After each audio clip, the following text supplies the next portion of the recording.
Muy buenos días con todos. ¿Me escuchan? ¿Se escucha?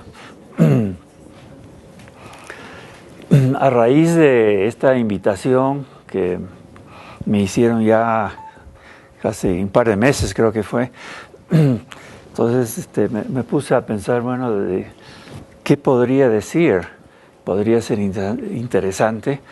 Entonces, a raíz de eso, hice una reflexión sobre cómo ha sido la carrera del economista en el Perú.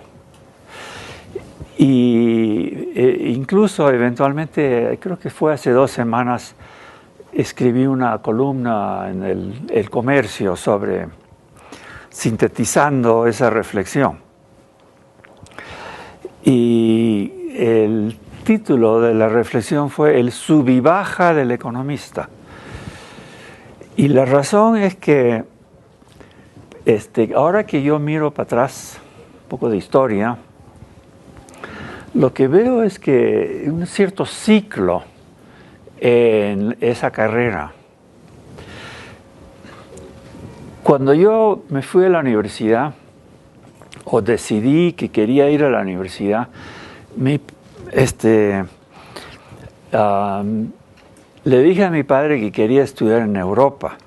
Bueno, eso es bien ambicioso para mi pobre padre, porque en esos tiempos, él era un empleado en una oficina, no, para él iba a ser un sacrificio bien grande ir a mandarme hasta Europa. Y en esos años los viajes eran mucho más caros que ahora. Entonces me preguntó, bueno, sí, yo era su único hijo y estaba dispuesto a hacer un sacrificio, y me preguntó qué carrera que quería seguir. Le dije, me interesaba la filosofía. Me dijo, bueno, yo te pago la universidad, pero no para filosofía. Tienes que hacer algo más práctico, hijo.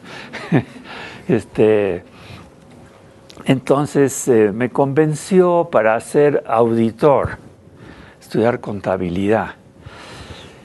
Y yo no estaba muy interesado, no me jalaba la idea de contabilidad, pero me presentó a un amigo de él que era presidente de una gran empresa en Lima, que era señor, mi padre era británico y este señor también era de Inglaterra, que era auditor. Entonces nos contó cómo era la carrera de auditor. La carrera de auditor antes se seguía simplemente, no yendo a la universidad, sino practicando en una empresa o una sociedad de auditores. Uno practicaba 5 años y al final te daban un certificado y ya eras auditor. Pero vino un cambio y los auditores dijeron, bueno, vamos a abrir otro camino. Además de la práctica, como un camino alternativo, podríamos dejar que un alumno estudie economía 3 años y después haga 3 años de práctica. Bueno, economía hay que estudiarlo en la universidad. Entonces yo le dije, bueno, pues haré eso, porque así por lo menos llegaré 3 años a una universidad.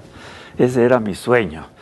Y mi padre aceptó, me mandó a Inglaterra, ahí hice mi primera universidad y seguí 3 años de economía.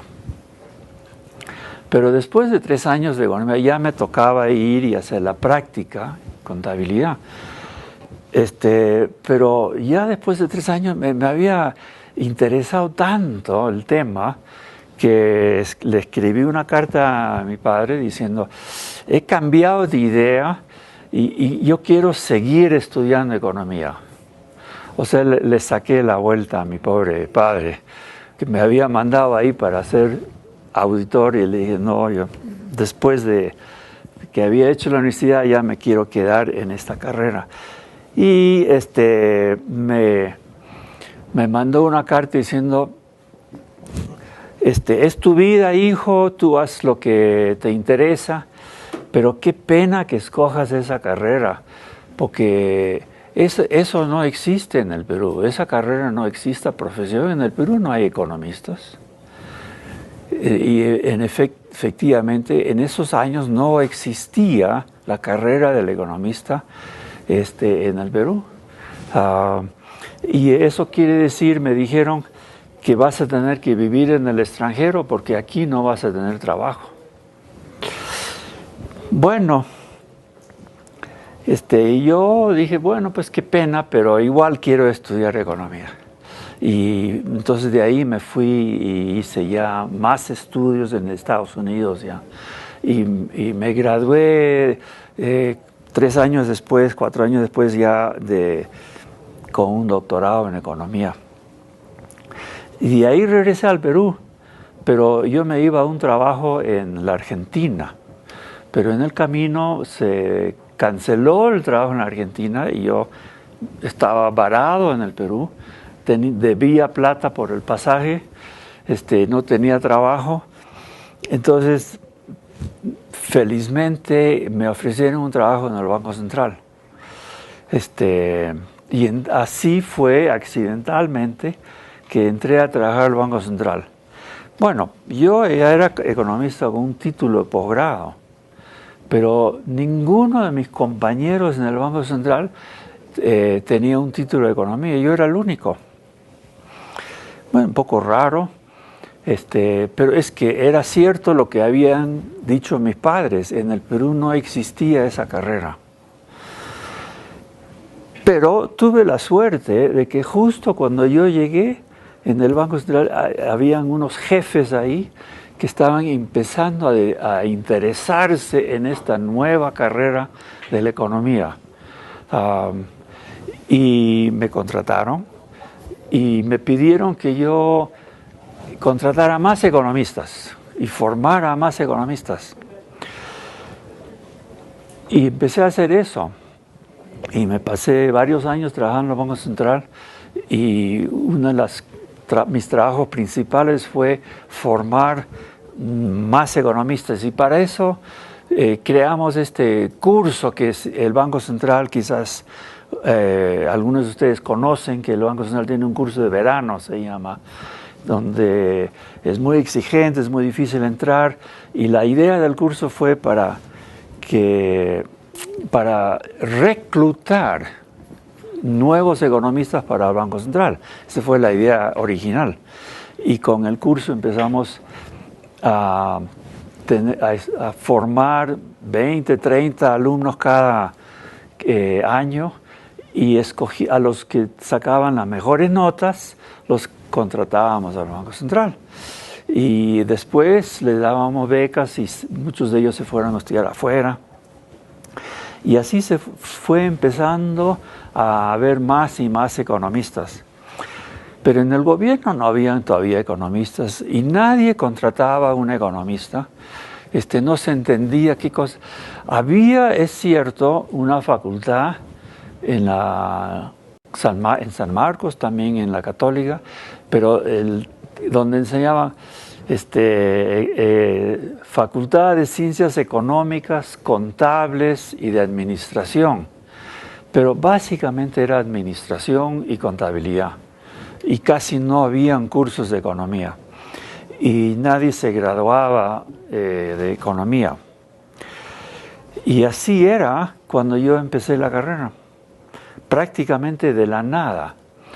En los años siguientes, los años 60, los años 70, años 80, cada año fueron creándose más facultades de economía, llegaban más jóvenes y el gobierno empezó a contratar más y más economistas, incluso algunas empresas, y así fue creciendo poco a poco la carrera y el concepto de la funcionalidad, de la importancia del economista.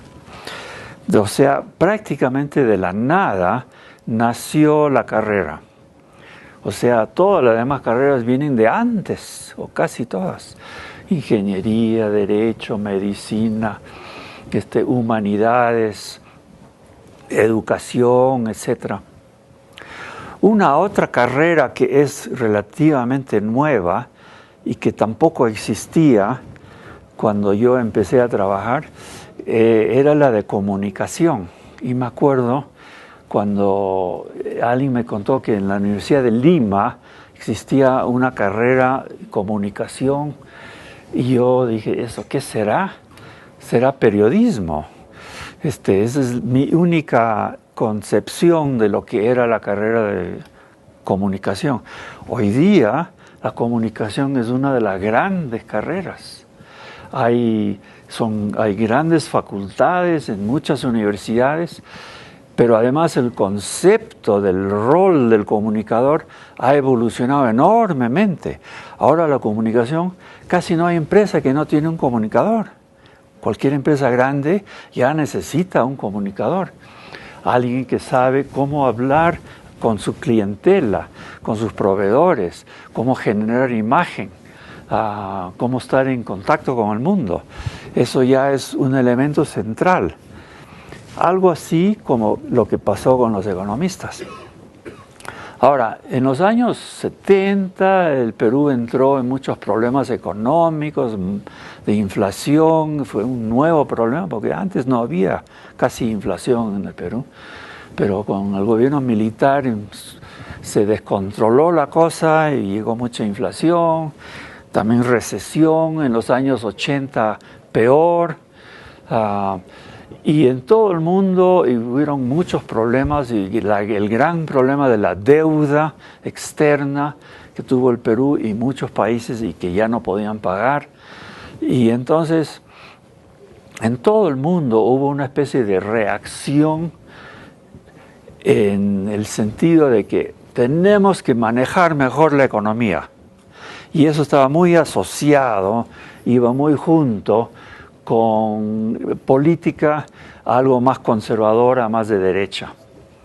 Y en muchas partes del mundo surgieron los partidos de derecha. En Estados Unidos fue elegido el presidente Reagan, en Inglaterra la primer ministra Thatcher, en Alemania el primer ministro Kohl. Todos eran personas mucho más identificadas con políticas más de derecha y con más preocupación por el manejo económico y por el buen manejo económico. Y entonces en esos años eso también contribuyó a levantar la carrera de la economía y del economista.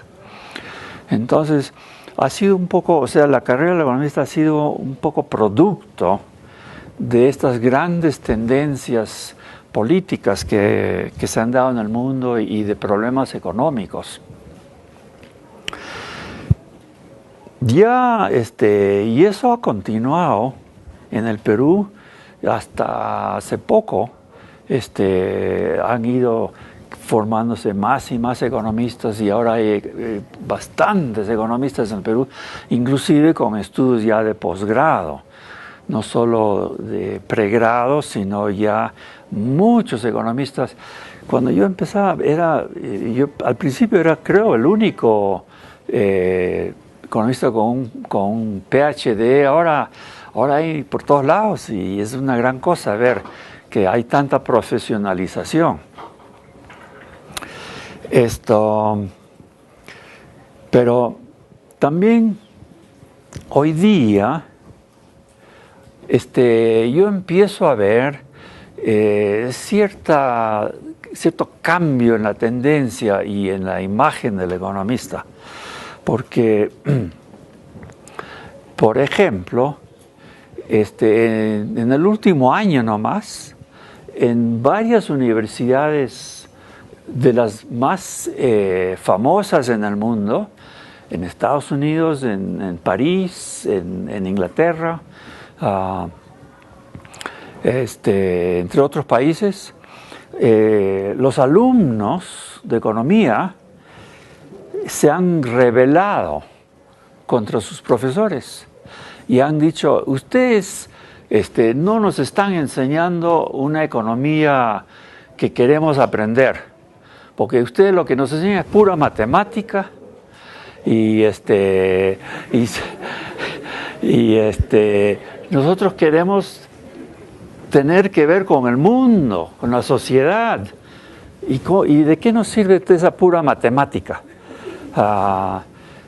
Y además, el mundo de los economistas también tiene que ver con la historia, con la política, con la sociología, con la psicología. Es básico ahora. Y entonces, ¿por qué no nos están enseñando también esas cosas?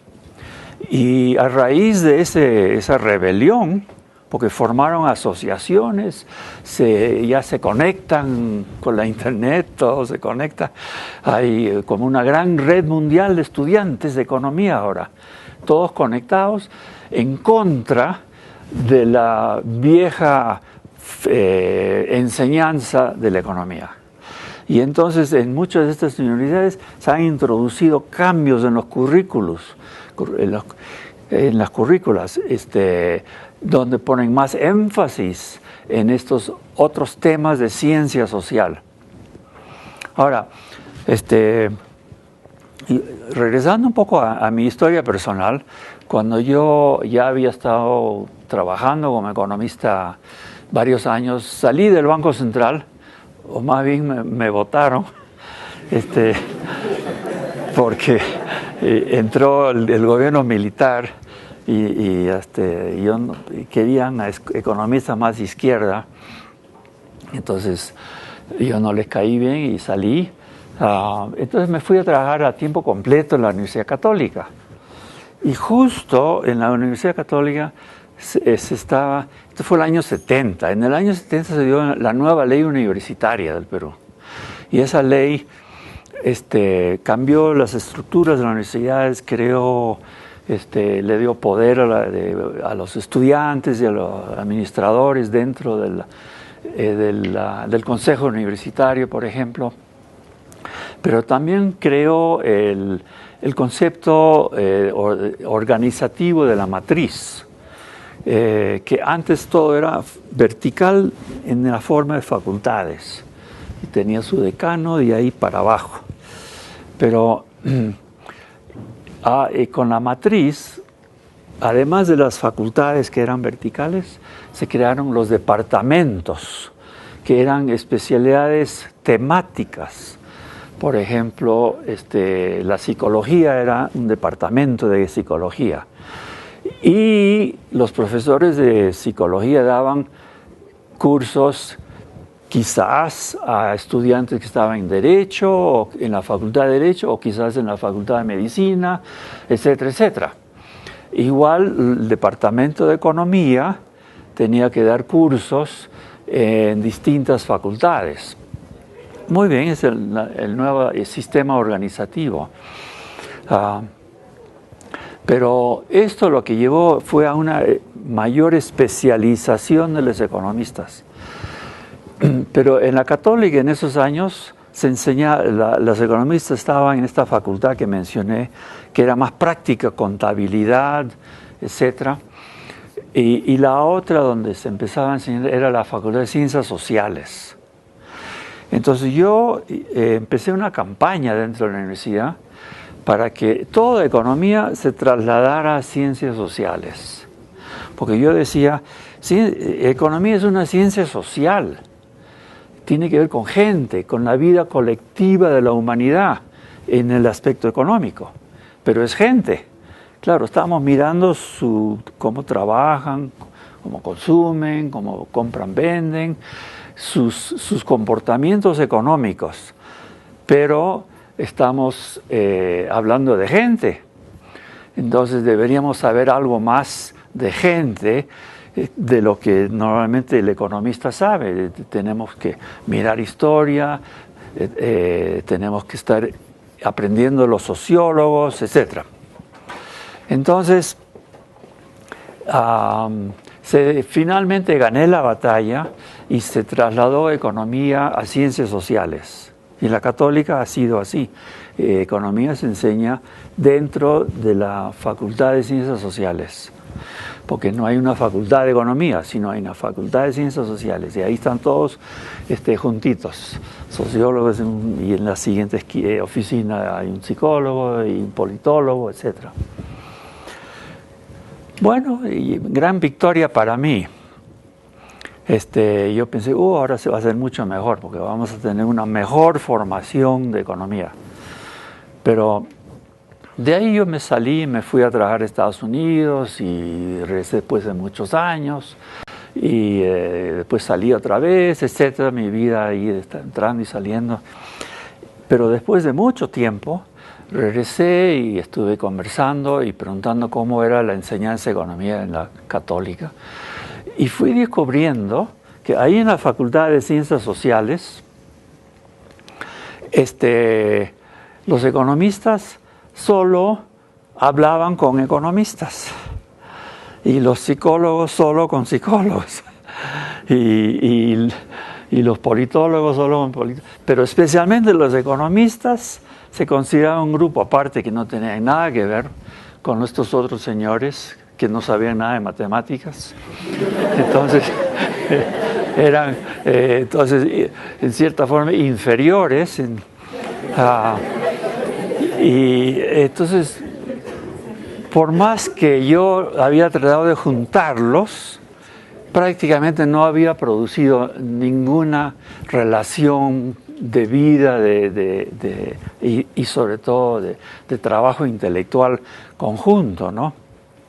Bueno, ahí pues es que los economistas en todo este tiempo han ido como volviéndose más y más famosos, han estado agarrando una cierta imagen de ser una ciencia superior comparado a un mero sociólogo, politólogo, que no es una ciencia muy exacta. Bueno, es su opinión, ¿no? Pero economista, no, él tiene una teoría y tiene datos. Y esto ya no es solo opinión, no es una interpretación. El politólogo también son interpretaciones. Entonces, pero la economía es una ciencia y se ha ido generando y generando más y más esta imagen de que la economista es prácticamente como una ciencia, así como los físicos, que pueden decir exactamente cómo va a funcionar la materia física, las moléculas, los átomos y los distintos elementos de la física. Todo eso se sabe y eso tiene sus reglas también matemáticas y si tú empujas acá, eso se va a mover para allá, etc. Todo es medible, predecible. Y esa es la idea que se fue creando y creando y creando de la ciencia de la economía. Pero, ¿qué ha pasado? Una serie de problemas económicos que ha venido sufriendo el mundo. Las grandes crisis financieras para empezar, estas grandes crisis. El otro gran problema económico es que hay países súper pobres y se mandaban economistas con ideas, con recetas, así para explicarles cómo desarrollarse y no se desarrollaban.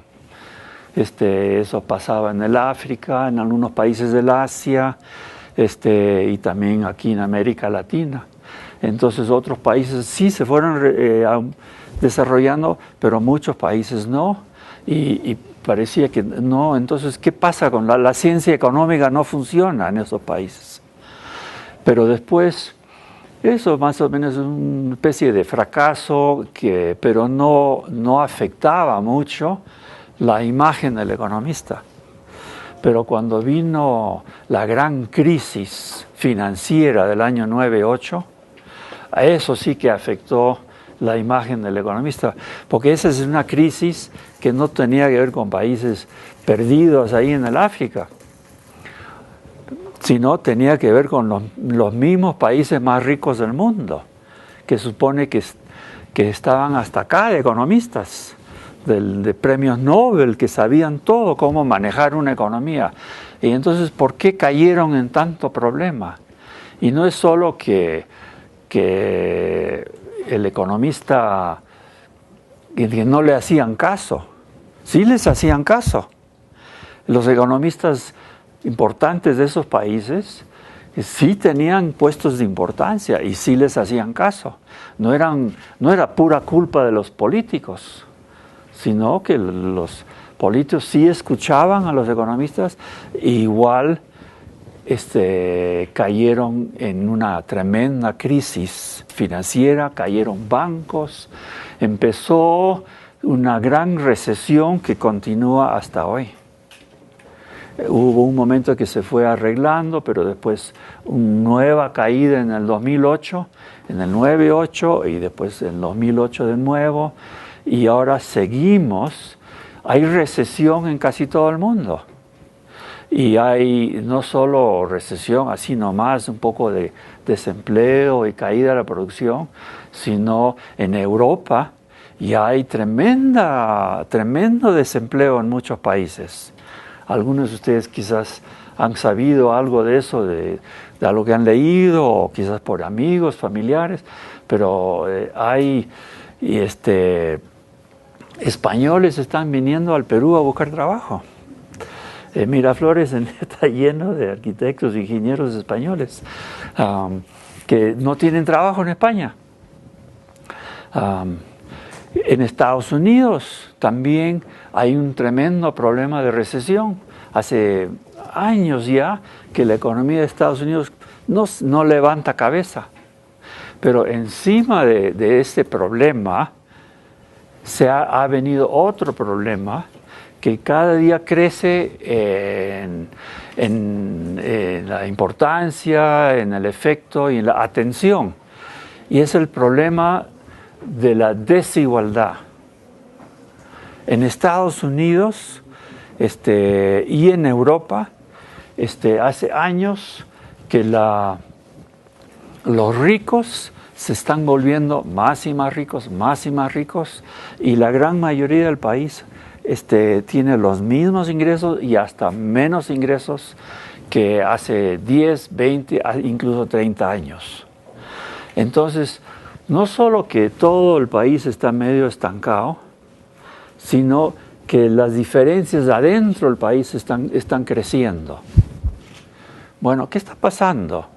¿Ese es un tema puramente político o es un tema también de cómo funciona la economía?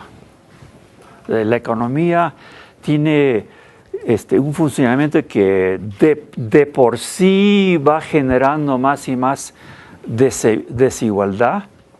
Esa tremenda riqueza cada vez mayor de los súper ricos de Estados Unidos, ¿es puramente una función de poder político o es algo dentro de los mecanismos de la economía? Bueno, más y más gente está preocupándose por eso, y esas son las cosas que tienen en la cabeza estos alumnos que se han estado revelando.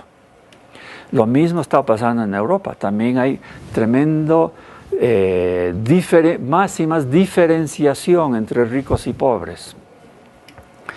Entonces están surgiendo, creciendo problemas económicos en el mundo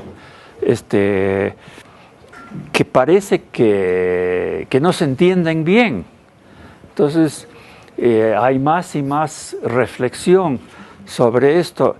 ¿Qué está pasando? ¿Nos falló la matemática? ¿No sabíamos sumar o restar? ¿O es que el tema no iba por ahí, sino el tema iba más por un conocimiento de psicología o por el cambio político que se necesita, etcétera? Entonces hay una serie en ese sentido, si bien hay una especie de decepción, yo diría, con relación a la carrera del economista, y se siente ya un poco de eso en el Perú. Al mismo tiempo, hay un nuevo interés en el tema, y el nuevo interés es porque los problemas económicos están regresando. Y entonces hay un mayor interés, digamos, intelectual en entender qué está pasando. Y ojalá continúe esta revolución que han empezado los estudiantes mismos. Y que va a ser difícil, porque los profesores que ya tienen su estabilidad laboral en las universidades en gran parte del mundo, no tienen mucho interés en cambiar. Ellos ya muchos de ellos tienen 40, 50 años o más. ¿Y cómo van a aprender una cosa nueva en sus vidas? ¿No? Prefieren quedarse con la idea de lo que ellos saben es lo importante.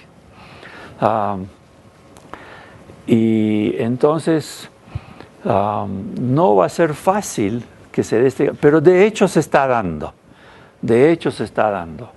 Y más las universidades se están volviendo más y más, como toda la economía en el mundo, como todas las empresas y todos los proveedores de servicios en el mundo, cada año ponen más atención a lo que quieren sus clientes.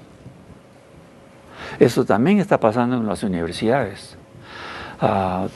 Y no solo las privadas, las públicas también, porque en todo el mundo ahora hay más y más competencia y además afán de estar arriba. Todo el mundo quiere estar arriba en términos de prestigio, de capacidad y también el número de alumnos. Entonces esa competitividad que se está dando dentro del mundo de universitarios está haciendo que las universidades mismas están prestando más y más atención a qué es lo que quieren los alumnos. Y en el aspecto de la economía hay más y más interés de los alumnos en una formación un poco, digamos, más amplia. Entonces, eso es una tendencia. Entonces, eso es el ciclo al que me referí cuando empecé y que puse como título de mi columna el sub y baja de la economía. Ahora, hay algunas grandes problemas económicos que es increíble cuánto tiempo han seguido ahí como problemas que no se resuelven. Son problemas intelectuales que muchos economistas dicen, no, ya están resueltos, pero eso es porque ellos tienen una teoría, pero hay otros economistas que tienen otra teoría. Entonces, y no se resuelve. Y uno de esos, quizás el más famoso de esos conflictos, y que continúa, y que está muy sobre la mesa hoy debido a la recesión, es el conflicto entre la teoría ortodoxa basado en la oferta monetaria y la teoría que generó el economista británico Keynes. Keynes desarrolló una teoría donde puso mucho más énfasis en el lado de la demanda. Los otros economistas ponen más énfasis en el lado de la oferta. Entonces, cuando hay un problema de recesión, los economistas del lado de la oferta dicen que es un problema de la oferta, tenemos que mejorar la tecnología, la competitividad, las reglas de juego para que las fábricas produzcan más, educar mejor, etcétera, etcétera. Es esencialmente un problema de generar más oferta. Los que creen en la economía de Keynes dicen, no, está bien, pero ahí tenemos fábricas que están en la fábrica pero no están trabajando. No es oferta, es que no hay compradores. Entonces hay que generar más demanda, el gobierno tiene que gastar más, tenemos que conseguir que los consumidores también gasten más, y así todos van a ir a comprar y las fábricas van a empezar a producir de nuevo. Ese es básicamente el concepto de Keynes. Entonces, estos dos énfasis todavía no se resuelve. Hay grandes economistas que han recibido un premio Nobel, y que son keynesianos, que dicen el tema es por el lado de la demanda. Y hay otros economistas que han recibido también premios Nobel que dicen no, el problema es por el lado de la oferta. Entonces, incluso hace unos años tuvimos en el Perú, organizamos visitas de un año de un economista de premio Nobel, que el señor Joseph Stiglitz, que es un economista keynesiano, y al año siguiente invitamos a otro premio Nobel que tenía una idea totalmente al revés, que un señor Kydland. Bueno, entonces, para mí me fascina. Ahora, estos son temas que requieren más y más investigación, más y más desarrollo del conocimiento de la economía como ciencia, pero quizás no solo a través de la matemática, sino también incluyendo mecanismos científicos de la psicología, etc., y de la política. Entonces, como ese tema, hay otros temas. Por ejemplo, cuando se habla de cómo desarrollar a los países pobres, la primera gran idea que se dio, la primera teoría del desarrollo para los países pobres, fue de un profesor húngaro que se llamaba Rosenstein-Rodan, que se había trasladado de Europa a Estados Unidos. Y él dijo, el problema, la razón que los países pobres no se empiezan a levantar es que ahí hay un problema de coordinación o de descoordinación, porque si uno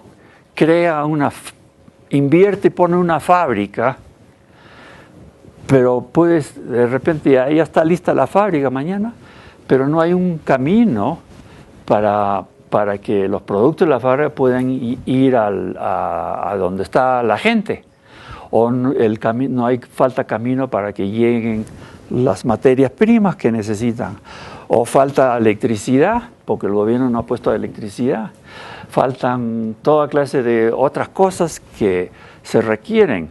Además, para la fábrica, si va a producir zapatos, tiene que haber otra fábrica que produzca cueros, pero no hay fábrica de cueros, entonces, y así, etcétera. Entonces, la respuesta es que hay que hacer todo a la vez, o por lo menos hay que coordinar para que todo empiece a funcionar coordinadamente. Esa fue la primera gran teoría del desarrollo para los países pobres, fue la teoría de Rosenstein-Rodan. Y después de Rosenstein-Rodan vinieron otros economistas y que continuaban con esa idea y la desarrollaban más y más, y mucho de lo que hoy se dice con relación a cómo desarrollarnos se refiere a estos temas de coordinación, la planificación estratégica. Ahora se ha vuelto una idea central. No es que se hace, nadie lo hace, pero todo el mundo lo habla. Así tenemos que planificar, y sin planificación no va a funcionar nada. Queda como idea. Pero después vino otro economista que dijo, no, eso es pura teoría, así no funciona el mundo. Porque nunca se hacen las cosas de forma balanceada.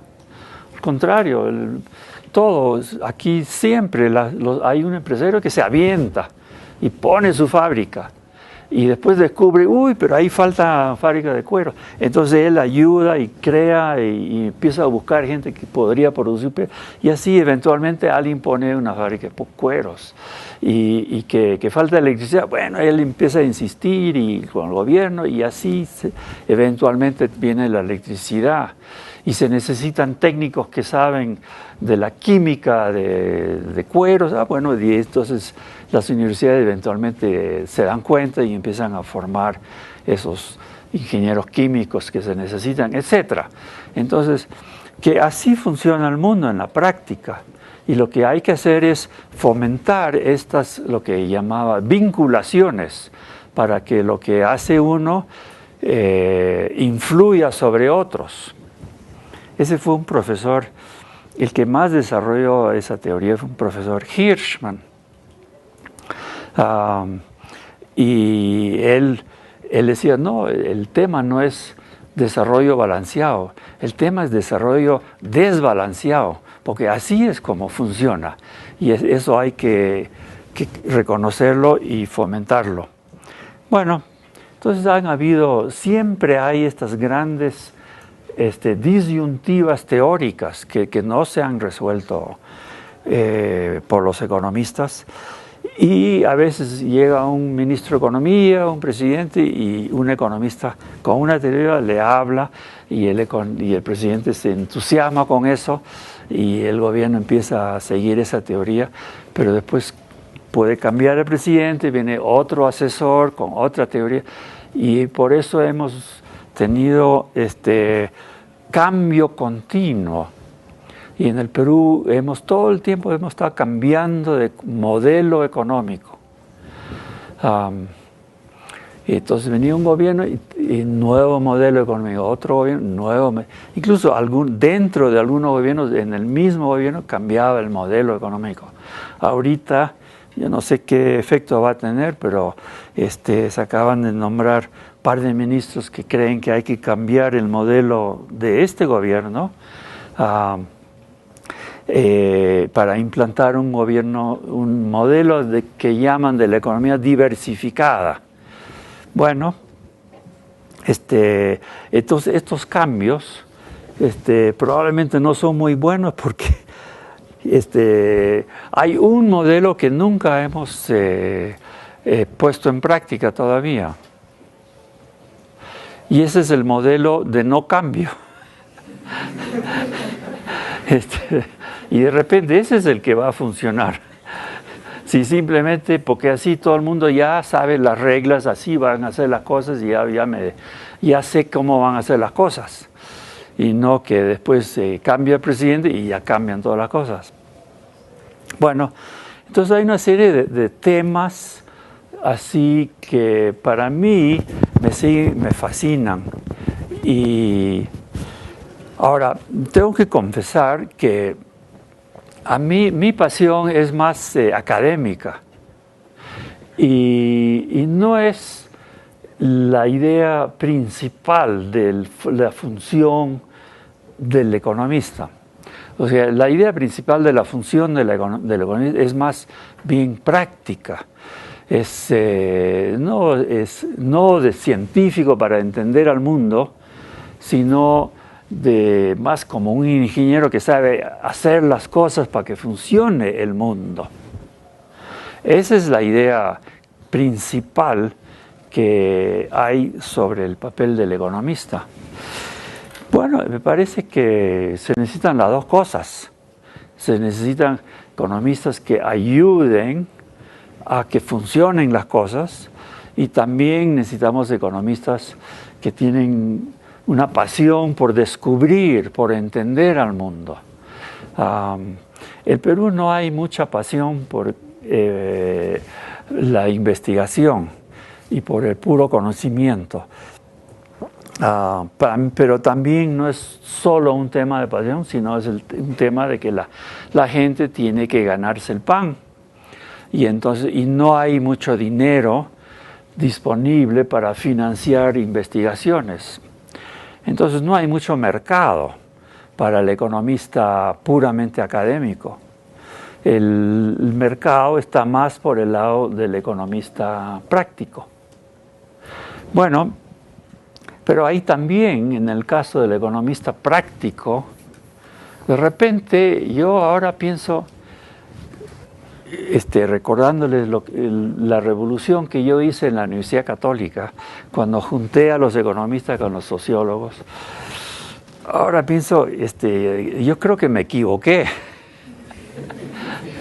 y que mejor hubiera dejado a los economistas con los contadores y con los que aprenden de marketing y otros aspectos de las ciencias administrativas y de gestión, incluyendo la comunicación.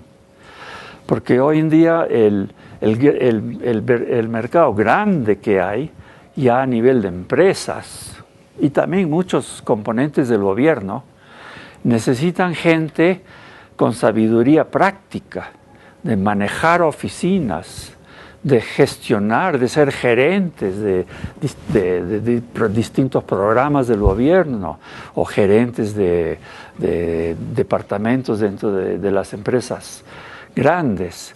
Entonces es gente que tiene que ser ejecutiva y tiene que saber cosas prácticas, tiene que saber con las leyes, por ejemplo. El economista teórico, nadie le parece importante que aprenda de leyes, las leyes comerciales o cualquier leyes, pero el economista práctico tiene que saber, porque el mundo en que él funciona es un mundo en un marco legal y no puede hacer cualquier cosa. Entonces, hay también, así como para el economista teórico, más intelectual y de investigación, probablemente él sí debería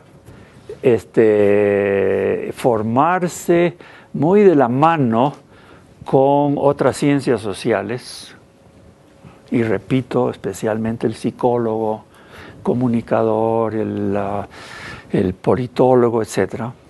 Eso es cierto, pero en el caso del economista práctico, él debería formarse también muy de la mano con otros conocimientos prácticos que son parte del mundo de la gestión. Entonces, esa es la conclusión a la que yo llego después de mis errores propios. Ahora, muy tarde ya para corregir mis errores, pero quizás de aquí para adelante, ojalá las cosas evolucionen y yo sí veo cierta tendencia buena en ambos aspectos, tanto en cuanto a la formación del economista académico como en la formación del economista práctico. Yo creo que y eso ya se está reflejando en los currícula, en los planes de estudios. Algunas universidades más que otras, ¿no? Pero eso yo diría que va a evolucionar mucho. Y si algunos de ustedes terminan como economistas y después pasan a algún estudio posgrado, algún máster, casi seguro van a ver que ustedes van a escoger másters que combinan sus estudios de economía, estricta economía, teoría, con estudios de política internacional quizás, o quizás algo que tiene que ver con tecnología, etcétera, porque esa es la tendencia ahora y seguro va a ser más y más así. Bueno, esas son algunas reflexiones que pensé compartir, pero no sé si hay el plan o el deseo. Yo con todo gusto podría recibir comentarios y conversar. Si... Okay. Bueno, ante todo, muy buenos días. Buenos días. La pregunta es la siguiente. ¿Por qué una crisis global o mundial no afecta relativamente grande a la crisis de Perú, porque solo afecta mayormente a solo las potencias nada más, pero a Perú solo lo afecta, pero en menor proporción nada más. ¿Por qué?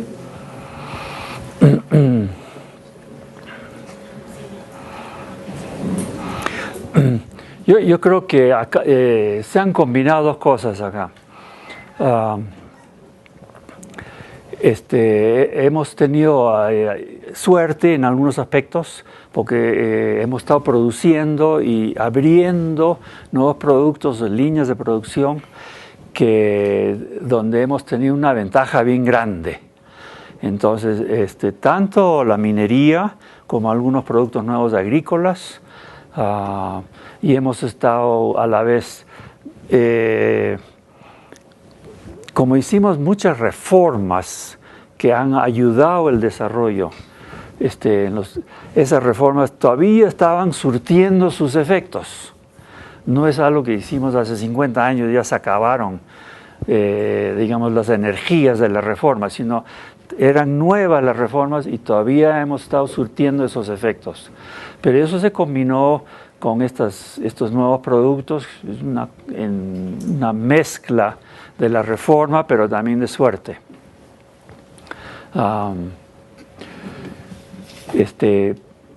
Pero lo otro es que creo que nosotros hemos tenido o tenemos un modelo, un conjunto de instituciones y de normas y de políticas que son bastante favorables.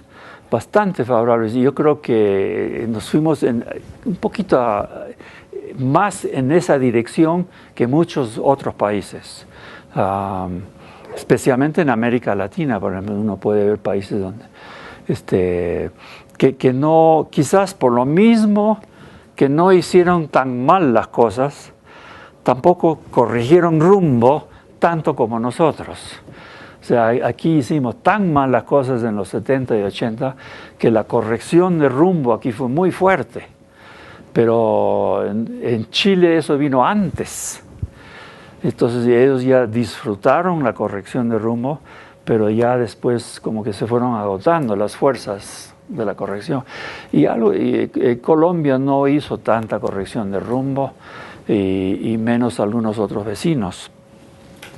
Entonces son creo las dos cosas que nos permitieron que durante, digamos, unos 5 años que ha venido yéndose para abajo el resto del mundo, el Perú se ha quedado encima.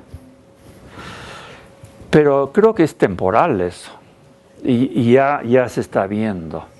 Y creo que ahorita ya nos está agarrando la lógica de la interrelación.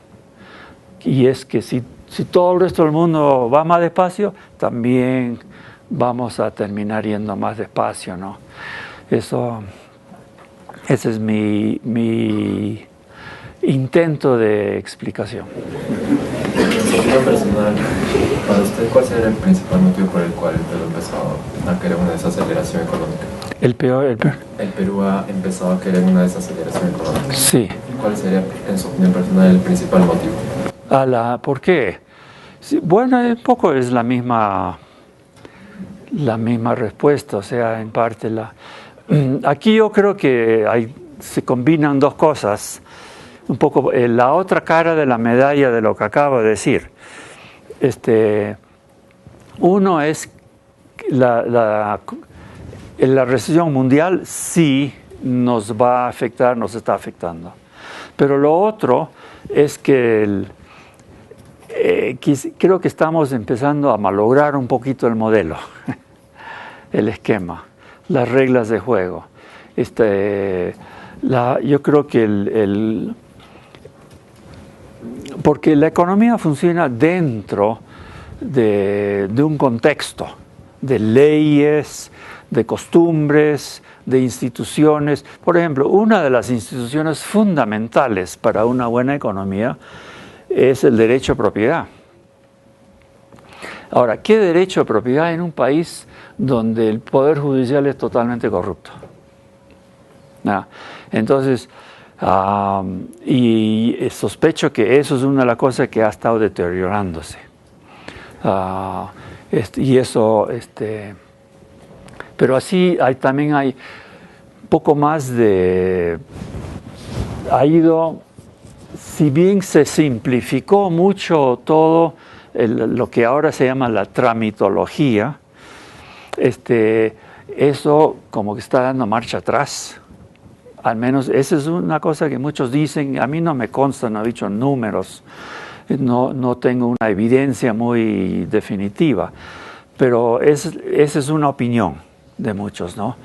Y eso me parece muy posible, que eso es otra de las cosas que están como complicando el camino. Pero un tercer factor, que es el que más se publicita en los medios, ¿no?, es el tema de los conflictos. Y eso está muy ligado a la descentralización. Entonces, el Perú dio este tremendo paso, un grado muy fuerte de descentralización, de un día para el otro casi, que se dio en el 2000-2001. Entonces, ahora una gran parte del presupuesto nacional y muchas decisiones de gestión pública se están tomando en regiones, provincias, distritos. E incluso ahora se han inventado los municipios de centro poblados, que son hasta menos que los distritos. Entonces, ya eso puede ser... Probablemente es muy bueno en muchos aspectos, porque ahora la gente que tiene el problema también tiene la plata para solucionarlo. Y no es un ministro que no sabe nada del problema, que está sentado en un edificio en Lima, y que qué caso le va a hacer a un distrito donde ha fallado el sistema del agua o se malogró la carretera, etcétera. ¿Qué caso antes no hacían ningún caso? Pero hoy día el alcalde del distrito tiene algo de dinero y para él es vital ese caminito o ese sistema de agua y lo arregla. Entonces yo creo que hay muchas cosas que están funcionando mejor con esa descentralización, pero también hay otros aspectos malos. Uno es la corrupción, porque se ha repartido todo este dinero sin que nadie pensara bien, ¿y cómo vamos a controlar, fiscalizar ese manejo? Entonces tenía que multiplicarse la Contraloría de la República y otros mecanismos fiscales. Y también hacer mucho más para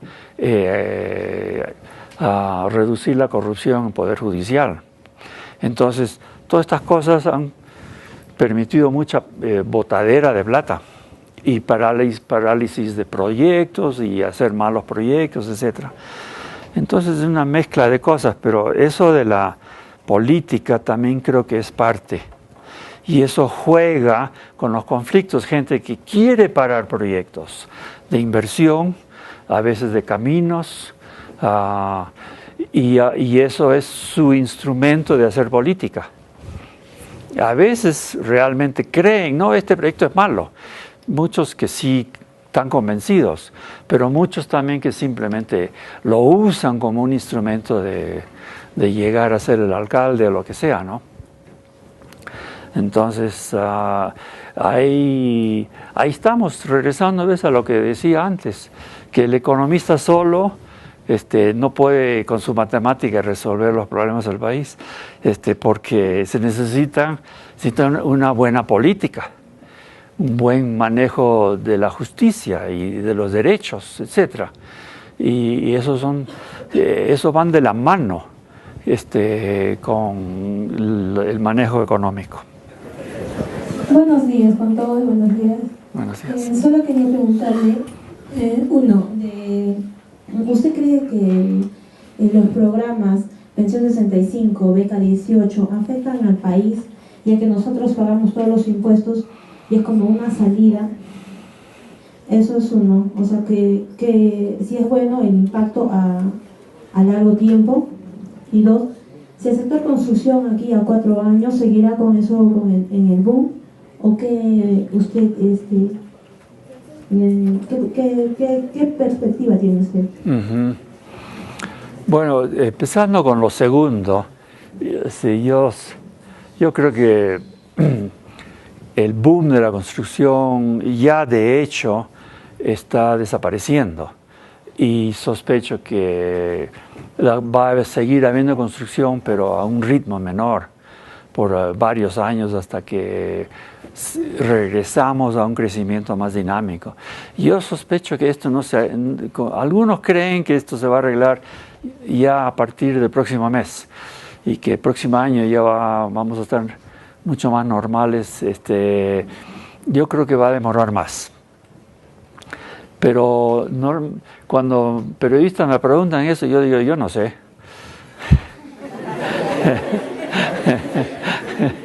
Y entonces no le cuenten a nadie que yo dije eso, porque en verdad yo no sé. Es verdad, yo no sé. Yo creo que nadie sabe. Es un poquito de intuición, digamos. Pero yo no le doy mucho valor a mi propia intuición en cuanto al futuro. Pero la otra parte de la pregunta... yo creo que hemos empezado a exagerar con lo de los programas sociales. No, o sea, obviamente es un alivio de las carencias extremas que sufren algunas personas. Y hay muchísimas personas en el país que viven al borde de la miseria o en la miseria. Y entonces yo creo que es inevitable que una sociedad diga, no podemos tolerar eso, no puede haber gente que se está muriendo de hambre. O así. Entonces tenemos que hacer algo. Entonces yo creo que eso es parte de una buena sociedad, que tiene que haber un elemento de corazón en ese sentido, un sentido de que somos hermanos, somos todos partes de una familia en cierto grado. Entonces no se puede uno no puede cerrar los ojos totalmente, pero al mismo tiempo sabemos que es un problema cuando uno empieza a ayudar, porque cómo realmente limitar la ayuda a la extrema necesidad. Y fácilmente uno empieza a ayudar eso y empieza a descontrolarse y empieza a llegar ayuda a gente que no está en esa situación. Y yo creo que eso es lo que ya ha pasado con Juntos y probablemente está pasando con Pensión 65. Si uno ve el porcentaje de personas de más de 65 años en un distrito que están recibiendo pensión 65, en algunos distritos es cerca de 100%. Pero a los 66 años, muchísima gente sigue trabajando y no está enfermo. A los 68, a los 72, a los 76, seguimos trabajando. Muchísima gente, incluyendo gente muy, muy pobre. Eso es lo normal. Estadísticamente se ve que incluso personas de más de 80 años, 1 en 4 sigue trabajando. Está produciendo algo, además tiene familia. Entonces, otro aspecto que no se está reflexionando, debería reflexionarse más. Cómo cuando estos programas vienen a reemplazar a la familia. Todos estos programas empiezan a hacer lo que tradicionalmente ha hecho la familia. Ahora, hay familias que no tienen y necesitan ayuda como familia. Eso es cierto. Pero también es cierto que cuando el Estado ofrece una pensión a un señor mayor, muchas familias que lo hubieran ayudado ya no necesitan ayudarlo y un poco que ya se va quitando la idea. Y eso es lo que ha pasado en Europa. En gran parte se ha dispersado el concepto de la familia, ¿no? Está pasando. Entonces yo creo que eso estamos yendo en esa dirección también. O sea, yo creo que estamos perdiendo algo de muchísimo valor, que la familia ha sido el centro, la unidad básica de la sociedad, más que las famosas comunidades andinas, que tienen más de teoría que de realidad, que siempre ha sido muy privada en realidad, la tenencia y el uso de la tierra en la comunidad andina. Pero lo que sí siempre ha sido fuerte, incluso dentro de las comunidades, han sido las familias, ¿no? O sea, no impactará de forma negativa aquí a largo plazo ese desembolso. Sí, yo sí creo que está impactando ya y que sí va a hacer algo de daño. Y si yo fuera presidente,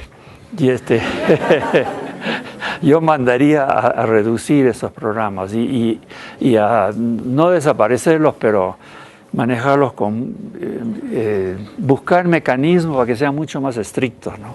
Sí, pero es una pregunta más respecto a lo de la economía como una ciencia matemática y una ciencia social. Por ejemplo, en la Universidad Pacífico en Lima hay una carrera que es Ingeniería Económica, y no sé si esto sería una separación más concreta de la economía como una ciencia matemática y social. Esa es una buena pregunta. La verdad, yo no conozco qué enseñan en la Pacífico en esa carrera. En esa carrera no sé. Lo que es verdad es que hay carreras de ingeniería que se consideran que son la mejor forma de formar un gerente. Y que eso, he hablado con gerentes que me dicen eso. Y entonces es posible que está con ese concepto, ¿no? Porque claramente debe ser una carrera muy práctica. Pero no sé si realmente estudia mucho de ingeniería pura, ¿no? Voy a ver si averiguo para mi próxima visita.